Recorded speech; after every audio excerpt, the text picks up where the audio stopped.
E aí pessoal, tudo bem? Aqui é o Joma e vocês estão no canal Vida de Matemático. E pessoal, é o seguinte, no vídeo de hoje eu resolvi falar sobre a lei de Coulomb, porque depois de 10 anos estudando matemática e física, eu acho que finalmente eu estou satisfeito com o meu entendimento dela, desde o ensino médio. E isso veio de quando eu estava lendo esse livro daqui para minha para minha pesquisa, porque eu precisava de alguns resultados nele. Mas eu comecei a ler a introdução para ver o contexto histórico dele e tudo, onde ele fala aqui sobre como que as ideias que originaram as equações que estão nesse livro vieram da gravitação de Newton e também da equação de Poisson, que descreve a eletrostática desde os trabalhos lá do Gauss. E eu estava lendo isso e eu comecei a ver que, na verdade, muitas das ideias daqui respondiam algumas questões que eu me perguntava já tinha algum tempo, justamente sobre isso. Então, basicamente, no ensino médio, a gente aprende que o campo elétrico gerado por uma carga pontual, completamente concentrada num ponto, é proporcional ao inverso do quadrado da distância até esse ponto. Até que a gente chega na faculdade e em física 3 ou em eletromagnetismo, a gente começa a estudar as equações de Maxwell, que são as equações que descrevem o comportamento dos campos elétricos aqui E e magnético B. E esses campos, essas equações são, para entender como elas funcionam, só falar rapidinho aqui, a gente precisa entender como funcionam esses operadores diferenciais, que é o gradiente, o rotacional e o divergente. O gradiente, essencialmente, ele é um vetor dado por todas as derivadas direcionais de uma função u escalar, ou seja, uma função que pega um vetor e dá para a gente um valor escalar. E o gradiente, ele é uma medida da direção de maior crescimento dessa função, certo? O rotacional, por outro lado, ele pode ser escrito a partir desse determinante aqui, o determinante que a gente coloca operadores diferenciais dentro, e ele é uma medida de o quanto que esse campo vetorial vai rodar em torno de um ponto. E finalmente o divergente. O divergente ele é aplicado a um campo vetorial também, ou seja, uma função que toma um valor vetorial e devolve um valor vetorial também. Ele é essencialmente a aplicação das derivadas direcionais na perspectiva de direção desse campo vetorial. Então, a derivada na primeira direção vai ser aplicada na componente 1, na segunda direção na componente 2 e na terceira direção na componente 3. Então, se você é esperto, você já vai ver que se você aplicar o rotacional, o divergente aqui no rotacional de um campo, isso sempre vai dar zero. É só uma continha básica fazendo aqui, quando soma tudo dá zero. Isso parece um pouco técnico, mas isso vai ser importante para o que a gente vai falar no que segue no vídeo. Mas de cara a gente já vê que esses operadores são justamente as operações fundamentais para descrever os campos elétricos e magnéticos, porque de cara a gente já sabe que as linhas de campo, experimentalmente, de cargas pontuais, cargas elétricas pontuais, são justamente radiais dessa forma, vão saindo de um ponto, ou entrando, se a carga for negativa. Então isso descreve justamente o comportamento do divergente. O divergente é uma medida do que está entrando e saindo em cada ponto.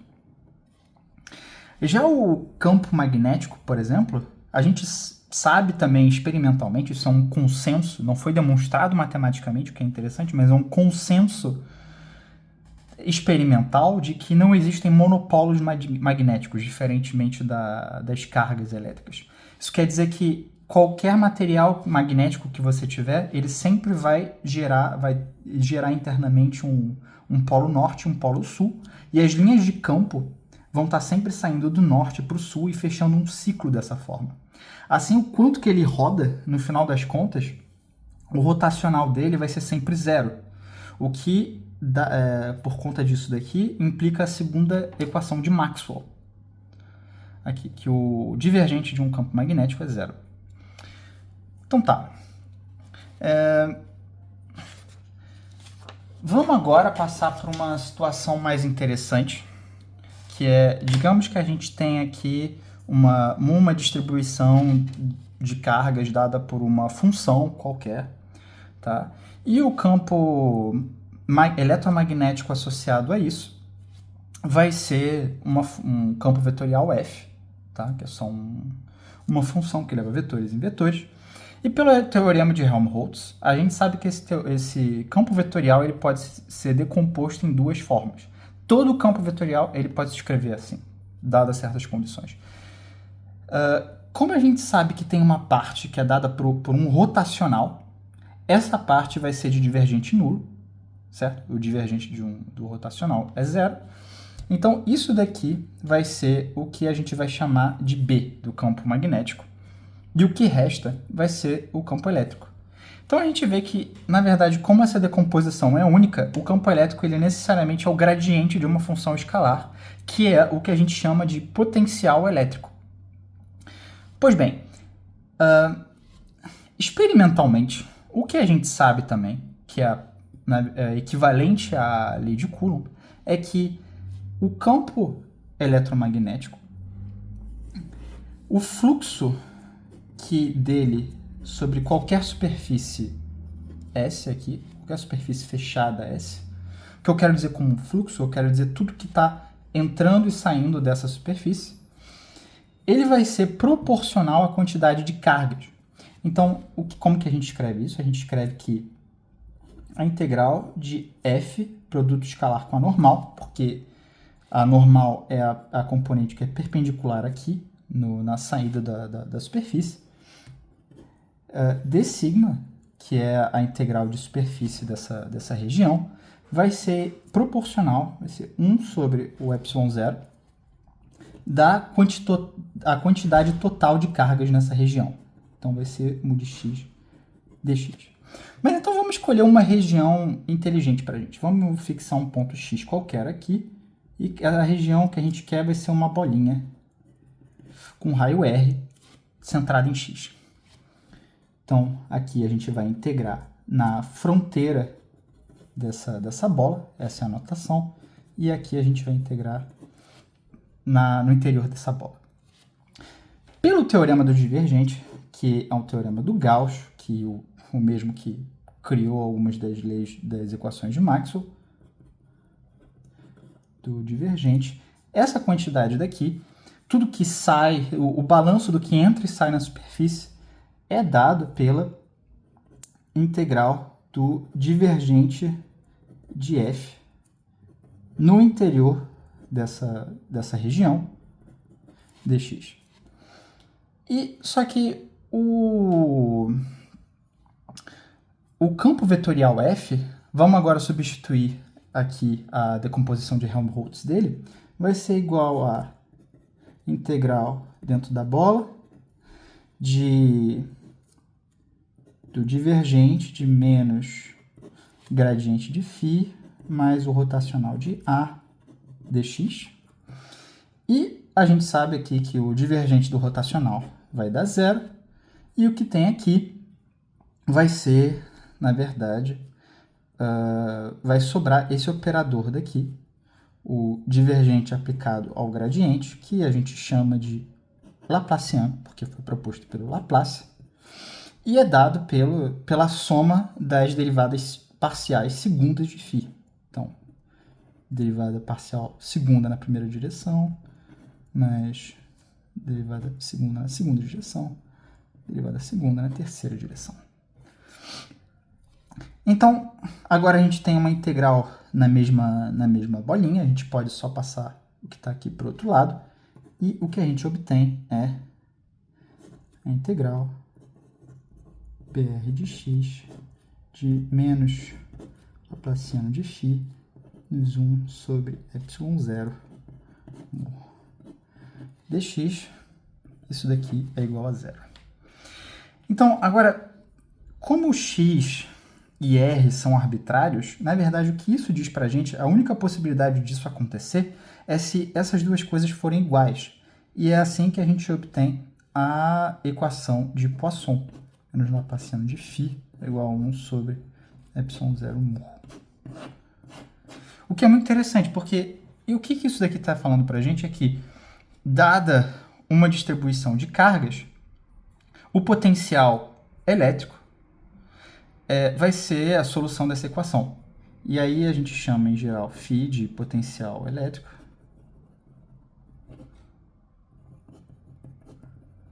Que, e muitas vezes, também é o potencial gravitacional. Porque a matemática que descreve a eletrostática e a gravitação clássica de Newton, na verdade, é a mesma.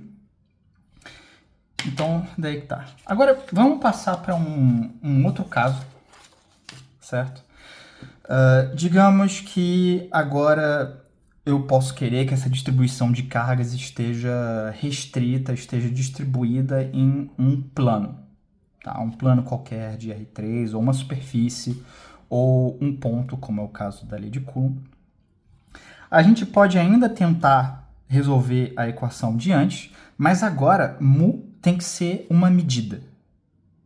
E o que é uma medida? Medida não é uma função. Tem funções que definem medidas, mas, em geral, uma medida é...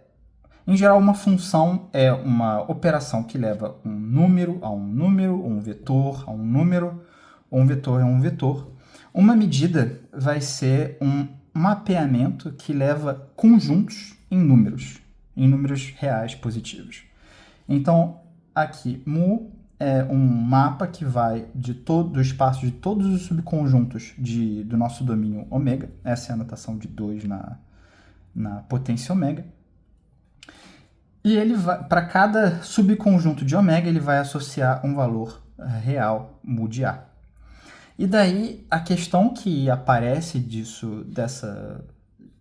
da gente propor essa equação é, primeiro, ela faz sentido, essa equação? Existe uma solução?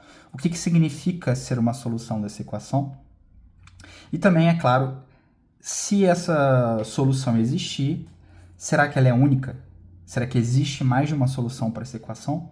O que é uma pergunta muito natural para se fazer no contexto de física, porque, dado uma distribuição de cargas, você espera que exista apenas uma única configuração de potencial elétrico associada a essas cargas.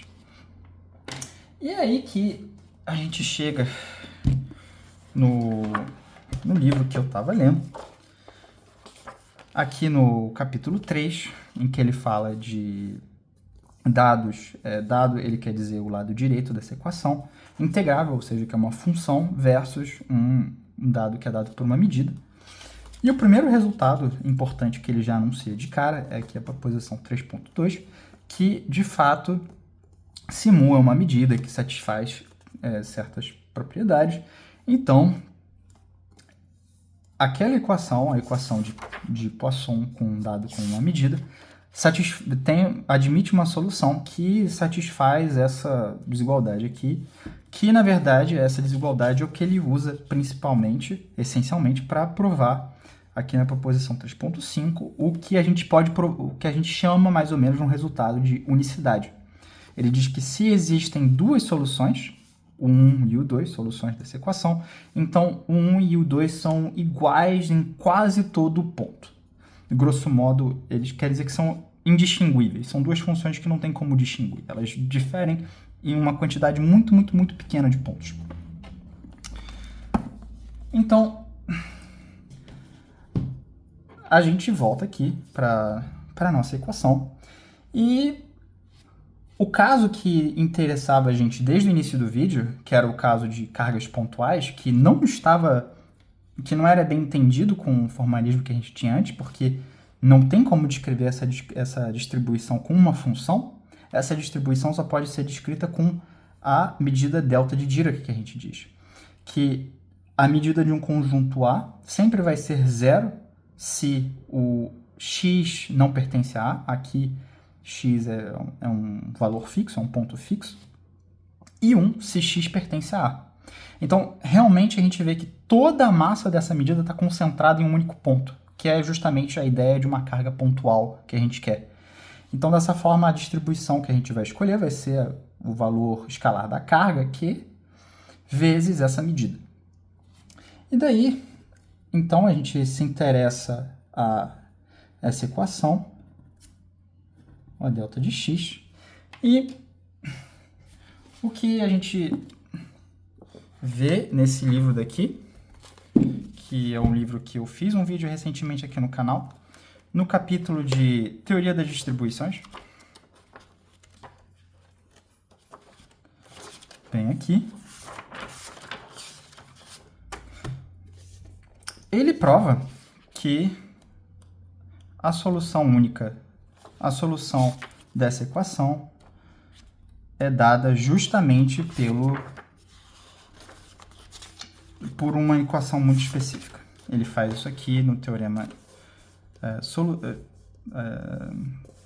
solução da equação de Laplace com essa medida, onde o g é dado por essa função daqui, que ele faz em Rn, para um n qualquer, mas a gente está interessado em particular no R3, então essencialmente ele prova que φ, a função avaliada no ponto y, é igual a 1 sobre 4π, 1 vezes 1 divididos pela distância de y a x fixo. Mas agora, como essa equação daqui é linear, se a gente multiplicar isso por Q sobre ε0, isso daqui vai ser a medida que nos interessa para a lei de Coulomb, e ε0 é a constante experimental. Então, como essa equação é linear, a solução também vai ser multiplicada pela mesma constante. Então, aqui a solução, na verdade, vai ficar Q sobre 4π ε0, que já começa a aparecer a cara da lei de Coulomb, exceto que a gente sabe agora que o campo elétrico ele é definido como menos o gradiente de φ em y, que fazendo uma continha, se y0, 1 sobre y menos x ao quadrado. Isso daqui é um valor escalar do tamanho desse vetor, e a direção é y menos x divididos pela sua norma, que é justamente a lei de Coulomb, porque a lei de Coulomb diz essencialmente que a intensidade desse vetor, do vetor campo elétrico, é dada por Q sobre 4π ε0, 1 sobre r ao quadrado, em que r vai ser essa distância até a carga pontual. E é isso, pessoal. Eu fiquei muito feliz de ter finalmente entendido de uma forma satisfatória para mim. Existem outras derivações da lei de Coulomb assim, só que todas elas dão uma roubada no sentido que trata uma distribuição de uma delta de Dirac como uma função, o que não é verdade, o que não é matematicamente rigoroso, matematicamente correto. E isso sempre me incomodou. E foi só agora, no doutorado, para um outro projeto que eu tenho, estudando isso, equações diferenciais parciais com coeficientes ou dados de dado por uma medida, que eu entendi tudo isso. Então eu queria dividir essa pequena anedota com vocês. E se esse tipo de conteúdo te interessou, não deixe de se inscrever no canal e ativar o sininho das notificações, que muitos mais vídeos como esse estão por vir. Até a próxima. Tchau!